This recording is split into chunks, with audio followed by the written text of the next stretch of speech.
واقعی میں میرے غلام بن چکے ہو، ایک ہی رات میں تم میرے آگے پیچھے کتے کی طرح پھرو گے۔ اس لڑکی کی بات سن کر مجھے سمجھ نہیں آئی کہ میں کیا کہوں۔ میں ابھی بیٹا ہی تھا کہ اس نے ایسی حرکت کر دی جو میں نے کبھی سوچا بھی نہیں تھا۔ میرے وہم و گمان میں بھی کبھی ایسا رویہ نہیں تھا جو اس نے میرے ساتھ اختیار کیا۔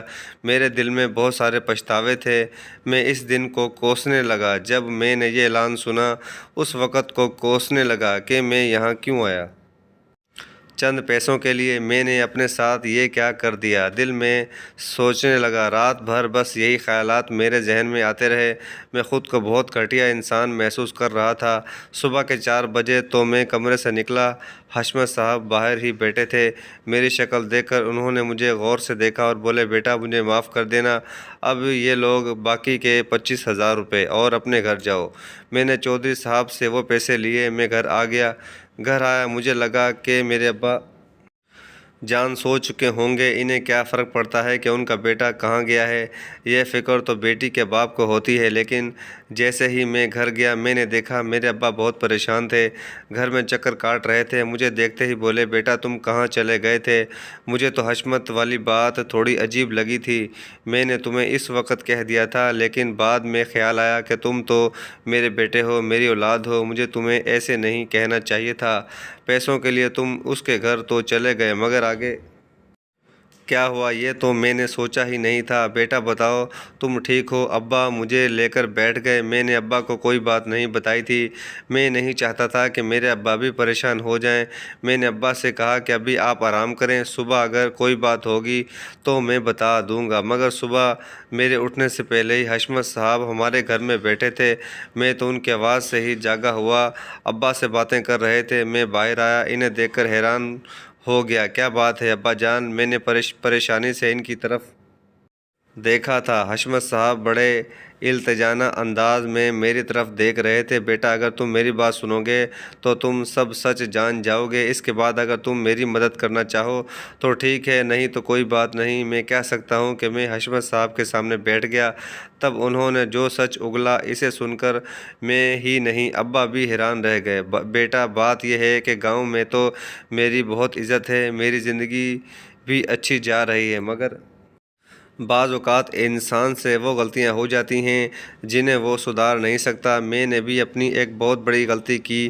جب میں 2 سال کے لیے جاپان گیا، وہاں رہنے کے دوران میں نے ایک عورت سے شادی کر لی۔ اس عورت سے شادی کر کے میں نے بہت بڑی غلطی کی، میری زندگی کی سب سے بڑی غلطی کی۔ اس لڑکی سے شادی کرنا تھی جسے نہ ہی خاندان کے بارے میں کوئی پرواہ تھی، نہ ہی کسی رشتے کا مان تھا۔ میں نے شاید دوست کی بیوی سے بے وفائی کی اور اسی کی سزا اللہ تعالیٰ نے مجھے دی۔ مجھ سے بہت بڑی بھول ہو گئی۔ مگر اسی دوران جب میری اولاد پیدا ہوئی، وہ بھی بیٹی، تو میں کانپ کر رہ گیا۔ میں نے اس جاپانی عورت سے شادی تو کر لی، مگر میں اس کے سامنے سر اٹھانے کے بھی قابل نہیں رہا تھا۔ میں اپنی بیوی کے ہاتھوں پریشان ہو گیا تھا، مجبور ہو گیا تھا، کیونکہ اب اس نے میری بیٹی بھی پیدا کر دی تھی۔ یا میں نہیں چاہتا تھا کہ میرا خون یہاں برباد ہو۔ میں نے اپنی بیوی کو بہت سارے پیسے دے کر اس سے بیٹی لے لی۔ اپنی بیٹی کی جان چھڑا کر جب میں پاکستان آیا تو میں نے دیکھا وہ بہت زیادہ بگڑ چکی تھی، اتنی بگڑ چکی تھی کہ میں اس کا علاج نہیں کر پا رہا تھا۔ میں نے یہ بات اپنے پورے گاؤں کے لوگوں سے چھپائی، کسی کو نہیں پتا کہ میری بیوی جاپانی سے ایک بیٹی ہے۔ میری بیٹی گھر رہ رہ کر بالکل نفسیاتی مریضہ بن چکی ہے۔ کبھی تو وہ کسی آدمی کو مارنے کی فرمائش کرتی ہے تو کبھی کوئی بات۔ بیٹا اس رات جو اس نے تم پر تشدد کیا، تمہیں تھپڑ مارے، تمہیں ناخنوں سے رات بھر نوچتی رہی، یہ سب اس کا بچپنا ہے، اس کا نفسیاتی عارضہ ہے۔ میں نے سوچا ہے میں اس کا علاج کسی ڈاکٹر سے کرواؤں گا، مگر ذہن میں ایک ہی بات آتی ہے کہ میری اس بگڑی ہوئی بیٹی سے شادی کون کرے گا۔ بیٹا اگر تم مان جاؤ، میری اس پاگل بیٹی سے شادی کرنے کے لیے راضی ہو جاؤ، میں وعدہ کرتا ہوں نہ صرف اس کا علاج کرواؤں گا بلکہ زندگی بھر تمہارا بھی خیال رکھوں گا۔ حشمت صاحب کی بات سن کر میں اور ابا دونوں ہی حیران رہ گئے۔ سمجھ نہیں آ رہا تھا کہ کیا کریں، کیونکہ میں نے کبھی سوچا نہیں تھا کہ مجھے زندگی میں ایسی لڑکی کا سامنا کرنا پڑے گا۔ سامنا تو دور کی بات، اب یہ مجھے اس سے شادی کرنے کا کہہ رہے تھے۔ ابا نے میری طرف ایسی نظر سے دیکھا جیسے بس مجھے اس سے شادی کر کے ابا کو خوشی حاصل ہوگی۔ میں نے عائشہ سے شادی کر لی۔ چودھری صاحب نے یہ بات پورے گاؤں کے سامنے رکھ دی تھی اور تسلیم بھی کر لی تھی، کیونکہ اس کے علاوہ ان کے پاس اور کوئی چارہ نہیں تھا اپنی بیٹی کو سدھارنے کے لیے۔ وہ اس کی شادی کرنا چاہتے تھے اور ان کی ذہنی صحت کے لیے بھی ضروری تھا کہ وہ پورے گاؤں کے سامنے رہے، بجائے اتنی خفیہ زندگی گزارنے کے۔ ایسے لوگوں کے سامنے آنے کی ضرورت تھی، یہ اس کی صحت کے لیے بہتر تھا۔ میں نے حشمت صاحب کی بیٹی سے شادی کر لی۔ میری نیت سچی تھی، شاید اسی لیے اللہ نے اسے شفا دے دی، ذہنی عارضے سے بھی نکال دیا، اور ہم ایک ساتھ خوشگوار زندگی گزار رہے ہیں۔